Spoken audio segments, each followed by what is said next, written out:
Hello, I'm John Rhodes from narcissisms.com, and today I'm going to talk to you about the signs you're being love bombed by a narcissist.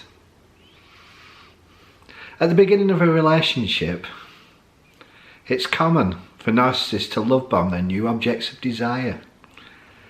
Yes, we're all on our best behaviour in the early stages, but narcissists take this to extremes. And they have a different motive to us neurotypicals. Neurotypicals like to make a good impression with a new flame, and they want to show themselves in the best light possible. But the narcissist love bombs to draw someone in. They want them hooked as quickly as possible, so that then they can relax and unleash their narcissistic selves.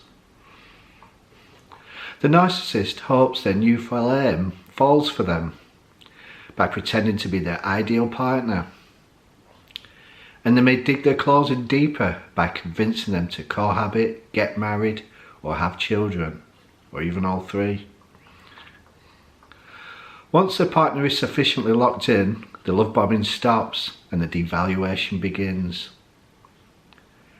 and their narcissistic behaviour increases in frequency and intensity, but by then it's difficult to get away. Learning the signs of being love bombed helps you to quickly spot narcissists, because they can be difficult to identify in the early stages of a relationship because they're on their best behaviour. Learning about love bombing also helps you see what they're up to and helps you recognise the time to get out before you're in too deep. So here we are then. Here's the common signs that you're being love bombed by a narcissist. Compliments. Narcissists throw around compliments like confetti when they're love bombing, and it's easy to be taken in when they're constantly telling you how wonderful you are. Compliments obviously feel good, and it's easy to confuse these good feelings with feelings of love, and they know and exploit this. The narcissist spits out what they think you want to hear, but they don't mean a word of it. If they sense you pride yourself on your intellect, then they compliment you on this. If you pride yourself on your looks, then that's where they focus their attention. Most narcissists, their compliments lack substance. They may call you amazing or special, but they don't really explain why. So it doesn't actually mean anything. You have to be realistic when someone excessively compliments you. Yeah, I'm sure you're a great person, but are you so great that someone can't stop telling you after 2 weeks of knowing you how much they love you and how wonderful you are? The next sign, they contact you all the time. During the love bombing phase, narcissists typically make contacts like nearly all the time. They regularly message, phone call, and appear at your door.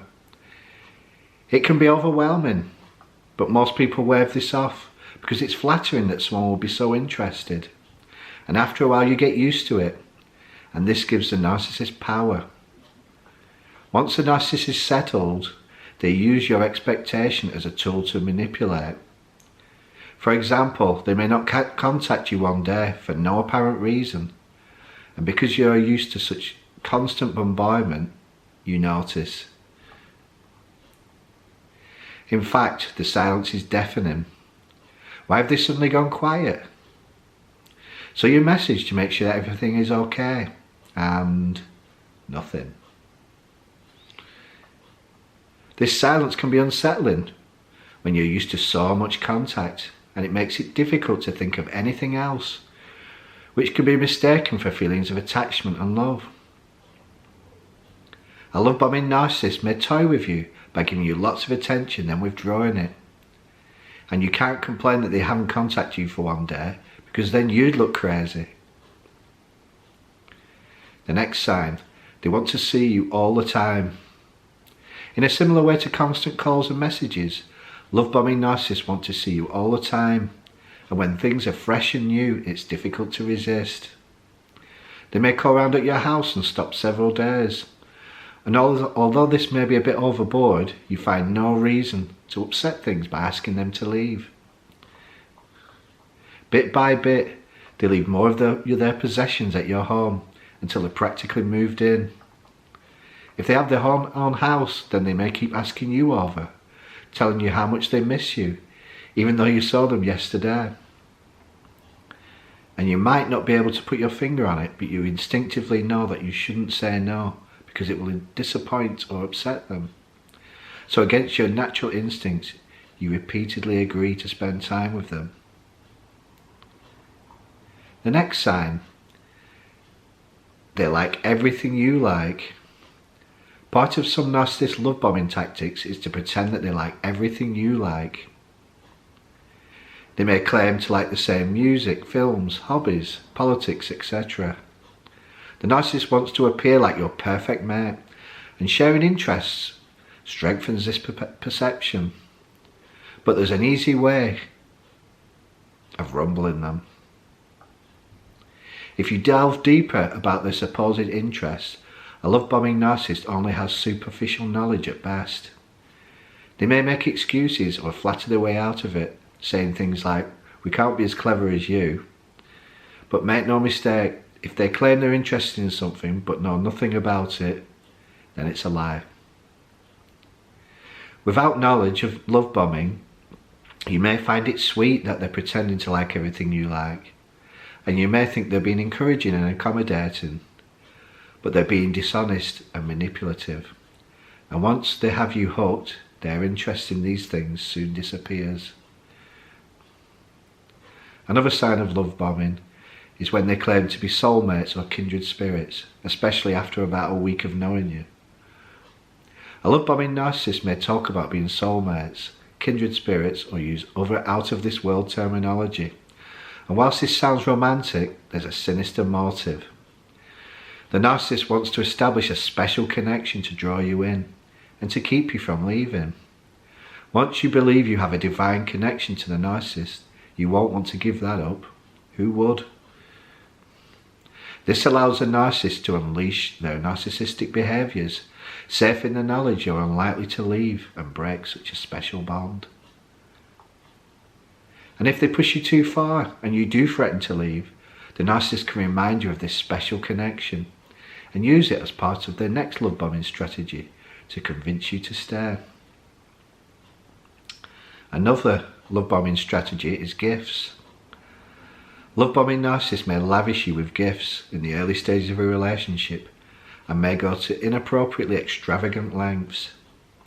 These gifts are designed to showcase what a nice person they are, and they may also make you feel beholden, which of course is welcomed by the narcissist. Once the love bombing stage is over, the gifts are likely to be much less impressive, if you get one at all. The gifts were a means to an end, and if they no longer serve the narcissist, then they're no longer interested. Another love bombing sign is you feel needed. During the love bombing stage, the narcissist may establish a need for you. They may say that they struggle with their mental health and tell you how much you help them. On the surface, this seems flattering, but it actually serves a couple of purposes for the narcissist. If the narcissist establishes that they need you, then they know they can snap their fingers and you'll come running. The narcissist knows you're full of empathy, and you'll feel bad for turning them away in their hour of need. This also acts as an extra insurance policy should you ever threaten to leave, because a narcissist can either claim or imply that they would kill themselves if you left, and this causes many to stay because they couldn't live with themselves if they caused another person's demise. Just remember, if you're ever in this situation, you're not responsible for them. You can't stop them if they really want to harm themselves, unless you're with them 24/7. No, they've got to take responsibility for themselves. Narcissists often claim you're the only one that can help them, and nobody else in the world can. But why? If you think about it, a qualified therapist would be more appropriate. So if they do say this, then direct them to a therapist, because it's not fair for you to be burdened with the sole care of them. The next love bombing sign is they want to move super fast. Most narcissists attempt to rush through the stage of a relationship when they're love bombing. They may ask you to live with them, have children, or get married. It may feel flattering that someone would feel so sure about you after a few short weeks, but there's a reason why they want to move fast. The narcissist doesn't want to keep up the nice act forever. It's exhausting, and it doesn't give them what they want, someone to use. So they rush through the stages of the relationship as quickly as possible to tie you down. Then it's more difficult for you to leave. This allows them to bring out their narcissistic behaviours with less chance of losing you, and that's what they want. A big clue you're being love bombed is if you ask them to slow down. An empathetic person who cares for you would respect this, but a narcissist usually applies the pressure. They may tell you how they can't help it because they're so deliriously in love, or they might get angry and accuse you of not loving them. Whatever pressure tactic they use, they don't respect your wishes of slowing down, and this tells you all you need to know. If a narcissist is successful in the love bombing stage, then it soon stops and the devaluation begins, and they become less giving and more taking. The compliments turn to snide comments and criticism, and the honeymoon period withers and dies. This is usually done gradually, so it's difficult to pinpoint an exact time where they change. But it can suddenly hit you one day that your soulmate isn't all that. If you threaten to leave or the narcissist senses you're at the end of your tether, they may switch back to the love bombing phase for a while. Not because they feel bad for how they treated you, but to keep you from leaving. The narcissist may treat you to a few weeks of kindness and claim that they were stressed or had some other problem that caused their behaviours, as if it was just a temporary blip. But once they feel they've drawn you back in again, then they gradually reintroduce their narcissistic ways. This cycle can repeat multiple times over many years, and it keeps many partners in abusive relationships for way longer than they should be. Yes, anyone can have a bad day, but if your partner keeps switching from love bombing to devaluation and back again, then you're in a toxic relationship, and it's time to get out. Thanks a lot for listening. Please like, subscribe and share, and I will see you soon. Thank you very much. Bye bye.